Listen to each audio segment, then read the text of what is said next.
So my name is Jillian Meyer. I'm a dual PhD student at Indiana University Bloomington. I'm in the social psychology and cognitive science programs, and I specialize obviously in moral psychology work, so moral cognition, ethical decision making, that kind of thing.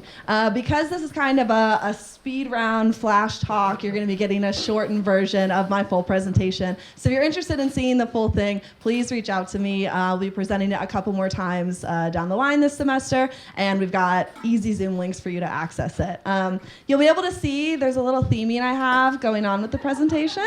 And again, if this is something that interests you, there's much more of that to see in the full presentation, including some clips that apply to moral psychology. Yes, South Park clips that apply to moral psychology. So come join me in those future Zooms. All right. Let's get us started. So obviously, something we've been hearing a lot about when it comes to moral psychology and moral values is polarization. Political polarization is probably the one most talked about right now because of our hot political climate. But I'm talking to like cultural polarization, social polarization, biological polarization, anything you can think of. I think that learning about moral values and ethics education is really important for bridging those gaps and bringing people together to see, okay, we're all just humans, we just think a little differently. So some research that I wanted to point out about this, just to, boost my claims with actual citations. You can see that we believe truly that we don't like members of the other political party. And again, I'm using politics as a very specific lens for polarization, but applying to all kinds of polarization. These are the outgroup ratings of how much you like the other party. So Democrats rating how much they like Republicans, Republicans rating how much they like Democrats. You can see it's very low, especially compared to the in-group ratings. And we've got this big decline from around 2012 to 2020. So this is an issue that's getting worse. We know this. Here's a lovely chart to show you that. But something else that's interesting is that voters here are actually a lot less ideologically opposed than we think. We think oh, I stand far on this side and a Democrat or Republican stands far on this side. We're never going to agree on anything. Maybe that is why, therefore, I don't like the person on the other side. But this perception gap is really interesting. I'm going to go one too far. It's really interesting to look at. So you see here, this is for Democrats. So Democrats here are estimating how Republicans feel about certain statements. So for example, this statement, many Muslims are good Americans. Democrats rated that they think less than 50% of Republicans would agree that many Muslims are good Americans. And then Republicans were asked the same question, and almost 75% of them did agree many Muslims are good Americans. I wish that was a little higher, honestly, but it's important to note these perception gaps, and they exist on both ends of the political spectrum. We really don't understand what the other side believes or values. So where do we go from that? There's a lot of morality measures out there that I think are super helpful when it comes to measuring how we believe, how we think, and how that can differ from other people. So you've got the classic moral reasoning, Kohlberg research, defining issues test. What moral reasons do we consider the most in a moral situation? More contemporary research, obviously, the Moral Foundations questionnaire to tell you what values you have. They have further research that shows the values on each side of the political spectrum and how we differ in that way. World Values Survey I really like. It shows a very good cross-cultural representation of how we differ in our moral decisions. And obviously this whole conference is about the interdisciplinary nature of moral psychology. So being able to pull in the moral views of other countries and compare those is so important. So that's something that I really like about that one. Values in action, I think this is a really fun survey to take and a fun way to learn about your values. Obviously, it's not specific to moral values, just values in general. But I really like the format of this, answering the questions, being told how you are. I think is a great way to spread awareness of that. And then finally, you've got lots of different institution-based frameworks. This was one when I worked at the Prindle Institute for Ethics at DePauw University in my undergrad. We would present this in our workshop and have them take it and then say oh, this is how you scored on these different factors when considering a moral situation. And it was everyone's favorite part of every workshop. Everyone loved taking this survey. They just wanted to spend all the time talking about their results and other people's results. It was okay, now we gotta learn a little ethics here. But it's really, really effective to do stuff like that, and people are really interested in it. And so going further into this framework of a measurement of morality that I'm going to propose, I have two main focuses for this that kind of differentiates it from the other measures of morality that already exist. First of all, I really want to focus on a more interdisciplinary moral psychology framework. So not just one created by psychologists, not just one created by anthropologists, like combining all this research together in order to get a full frame of reference for how we're making moral decisions. And then second of all, a wide appeal moral psychology. So for this measure, not just a measure to give to other academics, to use in our research, that kind of thing, but something that people outside of academia are interested in. That is where we're going to find the most change with these measures. So speaking of that wide appeal, it's like, okay, sometimes it's hard to bridge that gap. How do we do that? With people, we have a this one isn't backed research, this is anecdotal, which is also fun. But we have like this inherent want to know, like, who am I? What's my future? What am I doing? That kind of thing. So I bring us back to, if you remember those cootie catchers from when we were little, the little paper things you make, and it's like, okay, pick a color, and you spell out the color, pick a number, and you do the number, and then you flip it up, and it's like, you're gonna be married to Jake from class, and everyone's like, oh my God. But like, it's fun, it's silly, we like to do it. It doesn't mean anything, but it means something to us. And so some of you might be like, okay, cootie catcher, yeah. You know, we were kids, we did that kind of thing, we don't really do that anymore. Yeah, well, how many of you taken the Hogwarts house? Yeah, to find out what kind of Hogwarts house you're in. Taking those BuzzFeed quizzes, which Friends character are you, you know? And then you take it over and over until you get the character that you want, and you're satisfied with that. This one's more for me. Which Disney princess are you? Except you, sir, you're nodding. You're like, yeah, I've taken that one too. Yeah, that's I figured. Yeah, I got a quick nod with that one. Yeah, you got some Ariel vibes there.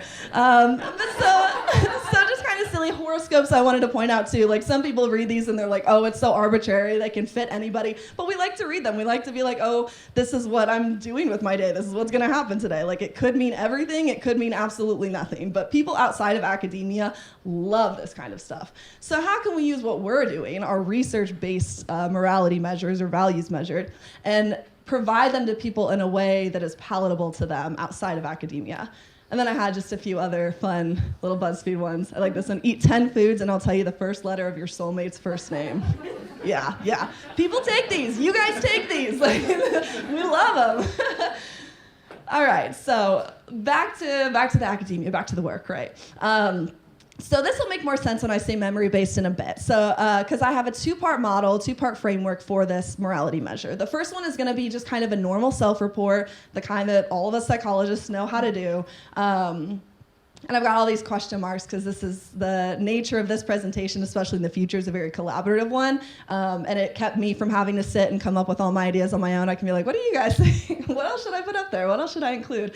So please let me know if you have any ideas or anything. I love that. But so like I said, basic self-report, Likert scales, how do you make moral decisions? What do you value in ethical decision making?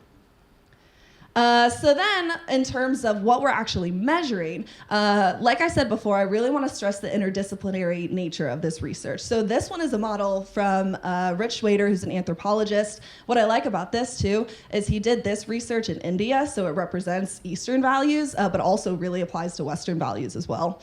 So what he did, he went to India, and he just asked them about the moral transgressions that they face in their culture, and then he grouped them based on similarities. So then the groupings he found were autonomy, community, and divinity. And you can see, like, we have this nice outline of this big three, but then underneath we can, like, point to more individual traits within those big groupings. So maybe you're highest on autonomy because you're really high in harm and rights and justice values. Maybe you're really high in divinity because you're high in the personal sanctity or cleanliness values. But maybe you're high in community, but you're really low on duty and you're really high on justice. I think these kind of micro values are still really helpful and really interesting for people and a good thing to get out of this measure.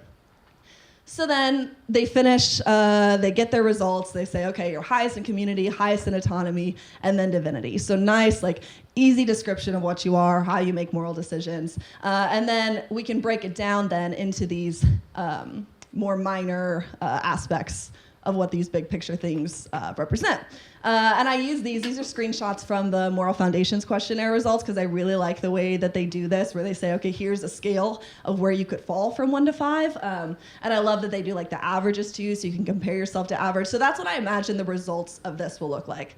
But again, this is an anthropology framework. It's only one part of the picture. So we figure out this culture part. We figure out the cultural values that people hold in their decision making. And then we need something else. We need more. We need to incorporate more perspectives into this. So this is now a philosophy framework. You've heard of, virtue theory, deontology, utilitarianism. What I like about incorporating these different disciplines into the main framework is that all of these disciplines, I feel like, kind of focus on different aspects of the moral decision. So the anthropology one is more communal, like how do we interact with people socially and what do we value in our morals. This one is much more about the moral situation. What do we consider in the moral situation? The consequences, the intentions, the emotions, the person. So it really does give us a much more comprehensive view of how people are making moral decisions. So this, again, it's all part of the same self-report. Then you get your results of this, what you're highest on, like this, and we can, break it down into those subcategories, just like the anthropology one. And then adding on top of that, we have their results from the first part, from the anthropology framework. So we've now covered culture, we've covered kind of the abstract philosophical approach to morality, but what else is there? Is there a biology framework? Is there an education framework, a communication framework? Like, what else can we incorporate into this morality measure, into this self-report that gives a more comprehensive picture of ethical decision-making?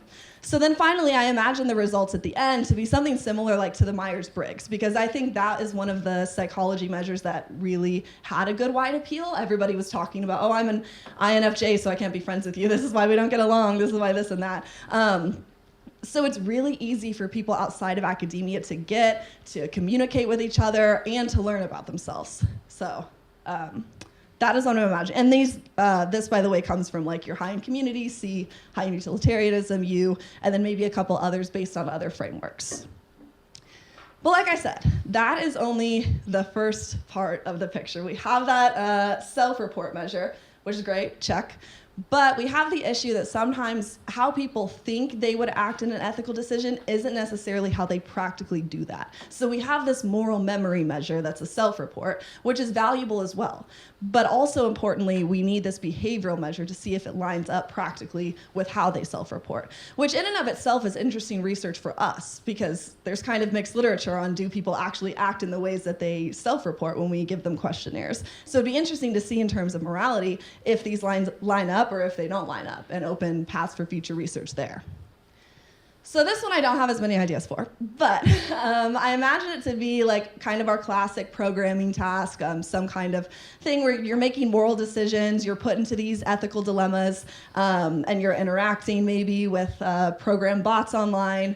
Very interactive, stimulating behavior, and obviously that's not going to be as good as like an actual anthropology study where you're in the field and you're watching people do things, but it does make it a little easier for measurement, for wide appeal, getting more participants, that kind of thing. So I do think there's still value in it, even though I can also see the perspective that, oh, well, it's not actually, what people are actually doing. I think it gives us a better measure as opposed to just strictly self-report.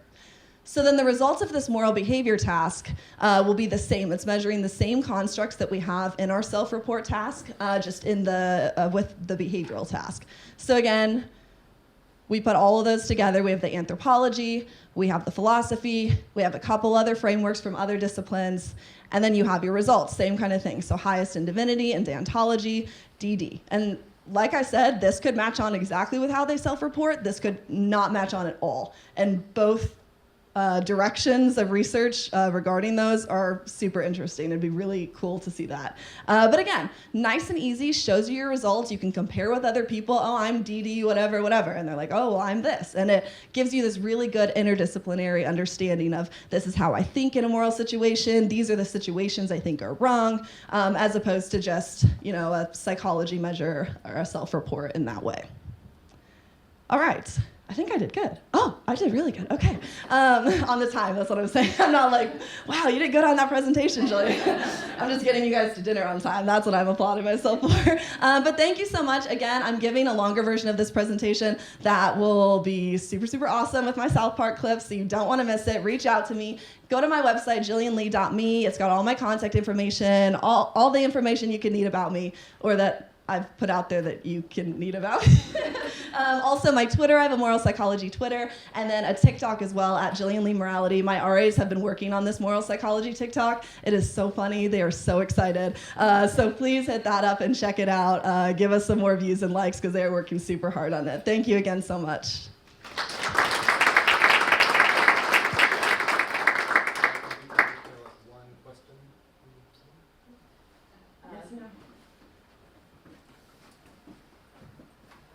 Presentation. Yeah, intriguing. I like how you're bringing in the different perspectives of philosophy and anthropology. And so one question I wanted to hear your thoughts on is what you see the goal of the measurement. And so my background, I've done a lot on moral character, kind of within the thinking of it through integrity testing. That's a huge, billion-dollar industry. And the outcome there, the goal is usually to predict who will behave in morally good versus or ethical or unethical ways. And sort of the goal of it is sort of really for predicting behavior, and right. But then there's other work where I think yours is more situated is to try and give people self-insight. And I'm thinking a lot of these leadership assessments that are used, like the Hogan assessment of leadership, dark side and bright side leadership behaviors, where the goal is to get executives to have some insight into what are their weaknesses, their dark side traits that they can shore up, and and then so consultants can sell consulting services to them often.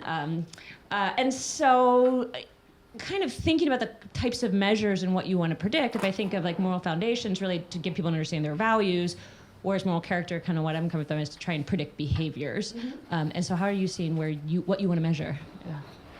Absolutely, that is a great question. And yeah, that's one of the things about moral psychology that I could lay out my life plan for you for the next 50 years of where I want this to go, but then it changes every week, and so you never know. Obviously, like you said, self-insight is a big part of this because I want to be able to translate our moral psychology research to non-academics. But in the same way that we had the Moral Foundations questionnaire that gave insight to the moral foundations we prioritize in our intuitions, and then they use that research to predict behavior in a way, like showing that Democrats and Republicans use different foundations, so they can then use that to predict, what kind of personality traits people have, who they're voting for, that kind of thing. I think that there are so many ways, once this is done, to take this and compare it to different scales or other behaviors. We could use it for, longitudinal studies. Like you get this measure at the beginning, and then you see over a year how students act or how adults act in the workplace or something, and then get an idea of how these traits can predict behavior. Absolutely.